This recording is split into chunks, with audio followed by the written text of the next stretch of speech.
I have a clip here. So last night, Mike Florio tweeted out that today was going to be an interesting day in the NFL.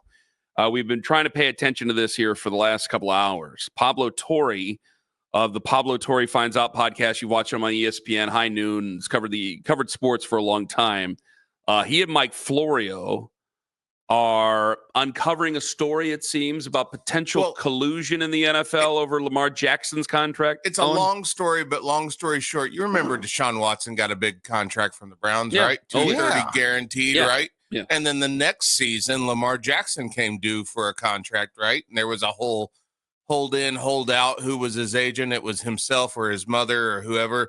Does he get a fully guaranteed deal? And then he ends up back with the Ravens.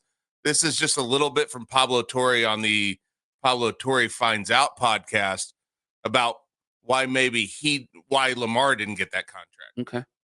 But what the arbitrator had found with the Lamar Jackson case was that, quote, only a couple teams expressed interest to the Ravens before they chose to non-exclusively franchise tag him. But, quote, afterwards, no team reached out directly to Mr. Jackson, end quote. No team reached out directly to Lamar Jackson, two-time MVP when he's on the block? It felt like the encouragement to collude that was introduced in March of 2022 by the Management Council to the owners, it felt like a tangible example of what happens when collusion occurs.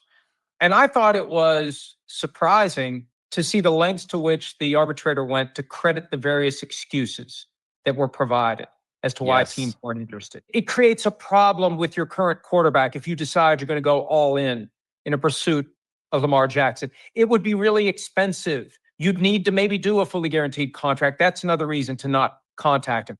And he goes on to become the MVP. I mean, all that makes sense. Yeah. I think that full thing is going to be a fascinating listen. Well, I guess you could take some weird thought from the Browns where it's like, well, they obviously aren't involved in it. Right. To some level. I don't know how much because I don't know what's true and what's not true of what they're finding here from what's being said in these proceedings. But when you have a team that's given out a fully guaranteed contract, and we know that the other owners were not happy. Correct. They felt that it set a precedent there. I think the other owners are celebrating every single time they hear of any story of Deshaun Watson. Honestly, probably never playing for the Browns again, and questionably playing football ever again. I think because then they sit there and they say that this is a lesson learned. To the owners in the NFL. Yes, you got something over there. I think, and this is from Pro Football Talk, from what Florio had written and just put up on his website. They did a 61-page ruling from system arbitrator Christopher Droney.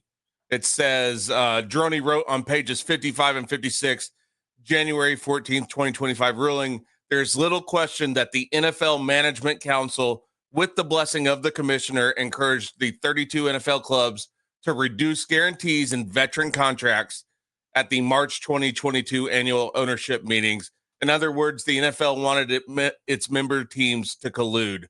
That meeting happened only days after the Browns gave a 5-year fully guaranteed $230 million deal to Deshaun Watson. It also happened only 2 years after the NFLPA had tried for the second time to make all player contracts fully guaranteed. It's basically saying that the Management Council told every club, hey, we're not doing this fully guaranteed stuff anymore. The Deshaun thing, that was an outlier. I think we in Cleveland have lived it now enough to know, it's the wrong move. We made the bad move there. And nobody else wants to be a part of that now. 216-474-0092. I don't know if you have any thoughts on that right now. I want to read through this. And I got several thoughts on it, but I want to make sure that they are fairly accurate from what I'm reading here. So the story just came out from Pablo Torre and Mike Florio. They worked together on this about possible collusion within the NFL and working against guaranteed contracts. And let's play that audio again. This is Pablo Torre on Pablo Torre Finds Out, his podcast about the potential collusion. This is involving Lamar Jackson's contract. But what the arbitrator had found with the Lamar Jackson case was that, quote, only a couple teams expressed interest to the Ravens before they chose to non-exclusively franchise tag him. But, quote, afterwards, no team reached out directly to Mr. Jackson, end quote. No team reached out directly to Lamar Jackson, two-time MVP when he's on the block? It felt like the encouragement to collude that was introduced in March of 2022 by the management council to the owners, it felt like a tangible example of what happens when collusion occurs. And I thought it was surprising to see the lengths to which the arbitrator went to credit the various excuses that were provided as to why teams weren't interested. It creates a problem with your current quarterback if you decide you're going to go all in a pursuit of Lamar Jackson. It would be really expensive. You'd need to maybe do a fully guaranteed contract. That's another reason to not contact him. And he goes on to become the MVP. With the exception of the MVP stuff, all that stuff is true about the Cleveland Browns and Deshaun Watson. Right. It really pissed off the current quarterback that they had. Sure did. Really bad. It was very expensive. It was a fully guaranteed contract. We just didn't get that MVP part. All those that things one were didn't true. work out. It's just that he was a lemon. So I guess you could take some solace in that the Browns would definitely not be a party to this. In hey, they're a member of the NFL, so who the hell knows? But so I'm reading further into it, Tone, or wow. Sorry, I was thinking of Owen because Owen sent me this. Mitch has sent me this. Sorry, Danny. And I'm reading further into it, and it seems to be okay. The league had fended off that effort, both in talking about collective bargaining agreements and the players pushing for fully guaranteed contracts as part of the CBA. And it says the league had fended that off in both 2011 and 2020. And the league didn't want to concede full guarantees on a piecemeal basis with one team at a time, giving players fully guaranteed deals until they became the norm. The league ultimately won because Droney found, and this is the arbitrator, correct, Owen? Correct. Okay, Chris Droney had found that the evidence introduced at the 2024 hearing did not prove by a, quote, clear preponderance of evidence that the teams accepted and acted on the encouragement of the NFL Management Council. So, yeah. Just real quick, I know this is tough to get through right now. You're fine. Tomorrow at 9 a.m., Mike Florio is going to come on and explain a lot more to us. So, hell yeah. We're going to continue to go through this right now, but just if you're having trouble with it Mike Florio will be here at 9 a.m. Because I'm a little bit confused on it because it's like, well, it does not prove by a clear preponderance of the evidence that the teams accepted and acted on the encouragement of the NFL Management Council. So it seems that if they didn't do what the council wanted them to do, so they went ahead and because there's not fully guaranteed contracts, right? Well, yeah, but they used, and what Pablo said in the audio clip that we had was they used, well, we don't want to make our current quarterback mad if we go out and pursue this other guy, which is true. Yeah, I mean, it's exactly what happened with Baker Mayfield. You can use the Deshaun thing. I don't know that the Browns are held accountable in this at all, other than they really screwed up and got the wrong guy, it turns out, right? They set they started the ball what could in have motion. been the precedent at that point. They obviously were not going to be a team because of what they did with Deshaun Watson. They were not going to be a team that was ever in play for Lamar Jackson. There are 30 teams that could have colluded in this. There are 2 that did not, right? It was the Cleveland Browns and the Baltimore Ravens. Correct. The rest of them, you could throw their name into the hat theoretically right now. So I don't know what the actual, and I'll have to ask Mike about this tomorrow, what the actual penalty would be. I mean, if they were sued over something like this by the Players Association, maybe this is a breach of their collective bargaining agreement in some form. Collusion never sounds good, so it seems like there would be a breach of some sort. But yeah, I'm really not trying to make a bigger gray area here, but I do have questions about it where it's like, well, they won, but they didn't win. Well, which one is it? Because in courts, you're going to figure out which one wins and which one didn't very quick. Right. Maybe not very quick, but you're going to find out. I think some of this, as it reads to me in 5 minutes of being off the air, just reading it, a lot of it just seems like it's common sense. Like, do I need, I would hope owners don't start texting each other like, hey, we all need to get together and not give away guaranteed contracts. Have anything in writing. This came out in January, and we're just now hearing about it, and it took these 2 guys snooping around, digging around to get it out into the public. Yeah. And why the NFLPA didn't want to have this out either. You know, I'm sure that they've got to be worried about every single player in the NFL and protecting all of those assets and not just the one guy that's trying to get the big money deal. Well, But I mean, I guess they lost, but it feels like they won. They're It feels like they basically- won. Well, and part of it is, I think that union is looked at as a pretty weak union in sports. Compared to baseball and basketball, yeah. I mean, certainly compared to basketball, where all Right. their contracts are guaranteed. In baseball, there's an argument about guys not getting paid much for the first 6 years. But the NFL Players Union is looked at as very weak, and this is not necessarily a ruling that makes them look strong, right? So- Like this paints No. them in a bad light too. So what this does, like I look at, I'm not confused by it, but this is where the it's actual confusing. writing is confusing. Yeah. But this is where I try to make it as common sense as possible. They're in so many ways, they're basically guaranteed contracts as they are. They're just not called guaranteed contracts. Like Myles Garrett fought for what? He didn't fight for the overall 160. He fights for the 123 guarantee. Yes. That's what they're fighting for. These players know they're not going to see the 160. And if they're that good, when they get to a time, they don't want to see the 160. They want another contract. Yep. So you can, 160, 4-year extension for 160, which that starts to escalate in the coming years. At the time the contract would be over when he's 35 years old. Boy, they got a $57 million cap hit in 2030 coming up on him. So hopefully he stays That'll be good for a long peanuts by time. then, though. True.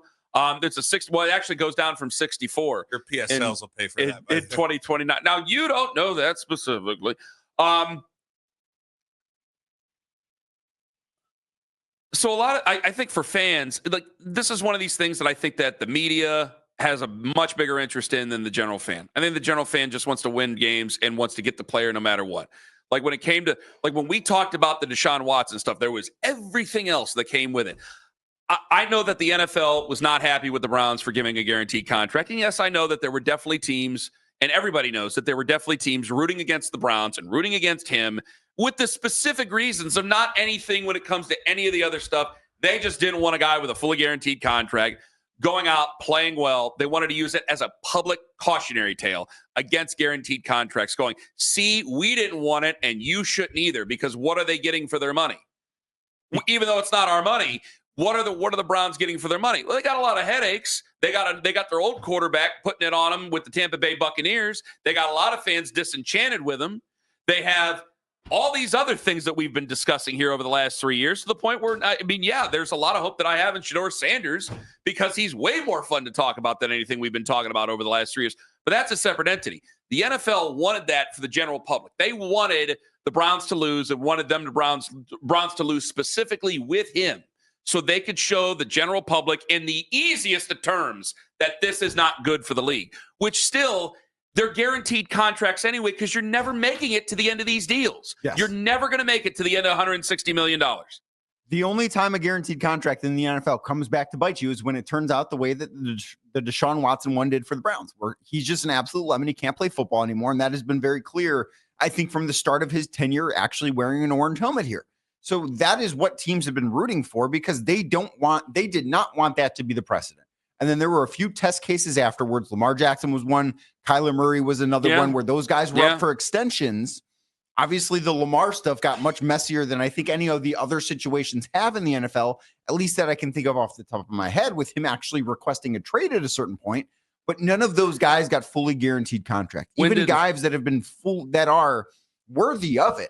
Like Patrick Mahomes is, Joe Burrow is. Those guys are worthy of having fully guaranteed deals, but they haven't gotten it. And that's been such a big win for the NFL owners, because they don't want to have to do that. They don't want to be hamstrung in that way, especially with a hard salary cap. The NFL being the only league that has that of the big three. This is part of it. I'm going off of my own memory here. All right. He signed that contract. Lamar signed his deal April of 2023. Correct. 260 overall, 185 million in guarantees. This is your smoking gun. Because if you can't find any evidence, then you can't find any evidence and there's nothing done. You're telling me at the end of the 2023 season, Las Vegas wasn't calling about Lamar Jackson? At the end of the 2022 season. Correct. Las Vegas wasn't calling about Lamar Jackson? Washington at that time wasn't calling about Lamar Jackson. Atlanta, Atlanta. all of the teams that were involved for Deshaun Watson should have been theoretically calling for Lamar Jackson. 13 teams for Deshaun, right? If there's 13 teams for that with that baggage, yes, there should be well over 20 that are willing to call over Lamar Jackson. It was not Kansas City, not Cincinnati, not Buffalo. That's all you can name off the top of your head. Not Cleveland because of the situation. Yeah. Right. That's 4. You could name maybe another one if you're thinking a little bit further into it. Like, that's it. Couldn't tell you. Like, everybody was basically calling over Lamar Jackson. I mean, unless you had a everybody rookie should have quarterback. been calling over Lamar Jackson. Philly probably should have been calling at that point. Why didn't? Okay, so like, but I mean, again, we're splitting hairs. We're mincing words here because it's like Houston. Houston takes C.J. Stroud in 2023, right? In April of 2023. Okay, maybe they're not calling over Lamar because they want to take a younger, cheaper quarterback who's bigger body and all that other stuff. All right, fine. Houston's not calling, but you're telling me the 32 teams in the NFL, not 31 other teams, not one of them's calling over Lamar Jackson? It was always ridiculous. He doesn't sell jerseys. He doesn't sell tickets. He doesn't sell all the other things that the Baltimore especially Ravens after have. the precedent of when we talk about like franchise quarterbacks don't switch franchises in the middle of their career, right? The only one that really did it was, Steve Young did it, but he wasn't a franchise quarterback before he went to the 49ers. The Buccaneers tried whatever. Peyton did it, but that's because he had the neck thing, and then Andrew Luck's sitting right there in the draft for the Colts. They're ready to move on. Yeah. The franchise quarterbacks don't move until the Deshaun Watson thing happened. And then it opens up the gates for all this to happen. Everybody had to have been in on this. There's no way that there wasn't at least 20 teams in on that should have tried for Lamar Jackson. And to say that nobody tried is crazy. And when it comes to fans, it's frustrating for fans because any fan would call over Lamar Jackson unless they if I'm a fan of any of those other teams that I didn't name, I'd be pretty pissed off that they didn't call over. So, but you have to have the evidence of it. And they say, again, the 2024 hearing. So are these different hearings? I think this is all the same. It did not prove by a quote unquote clear preponderance of evidence that the teams accepted and acted on the encouragement of the NFL Management Council. This comes after, quote, there is little question that the NFL Management Council, with the blessing of the commissioner, encouraged the 32 NFL clubs to reduce guarantees in veterans' contracts at the March 2022 annual owners meeting. So isn't that contradictory 2 years later of what that's being said in that statement right there, in that writing? I may be very wrong. I can't give you a clear answer on exactly. that. I don't know. That's why Mike Flores is going to join us tomorrow morning at noon, or tomorrow morning at 9. God bless him. Okay. A lot of questions for him tomorrow. It's a lot of questions for him tomorrow. Yeah. All I know is, in a way, the Cleveland Browns aren't involved in it. In a way, the Cleveland Browns are deep in it. And I'm not sure which one's truer right now. I think you can make the case that the Browns are the ones that set this off. That this all happened because of the Browns. Yes. Because the worst thing for the NFL is that he would have played well. Oh, my God. If he would have played well. If Deshaun Watson would have been the guy the Browns expected Deshaun Watson to do, we're talking about every quarterback that signs a contract extension is getting fully guaranteed dollars. Because they're going, if this guy gets a fully guaranteed contract, whether he deserves it or not, he gets it. Then, I mean, it's open season. If he does well, then it's open season with everybody else. Yep. Now, what this tells me is that there wasn't collusion, but there was collusion. I've been a little leery of everything that happened at the end of the season and why he's not back after a surgery, right? So now, Deshaun, whether I want him back or not, that's not the point. The point is he had a surgery, and then all of a sudden we just find it. He was on pace. Remember, Andrew Berry told us he was on track at the end, and then he had a setback. Yeah, but these things happen, and I would say this. I'm very confident he ain't gonna play this year, but I'm also very confident they can't say he ain't gonna play this year. Right. I'm very like people go, why is he in the building? Because he has to be. Why is he saying nice things about the Browns and wearing Browns apparel? Because he has to. What else is he going to do? Why are the Browns saying nice things about them? Why do they always correct themselves and go, well, we have 5 quarterbacks? Because they have to. Because they know at the end of all of this, next June, when this all ends, it's not all going to be over, but his time with the Browns will be officially over. For $230 million, Ken, you'd put on a Pittsburgh Steelers jersey every day and wear it in. If that was the only deal that you had to do, you'd wear it in. You better do it, or you're screwing your family.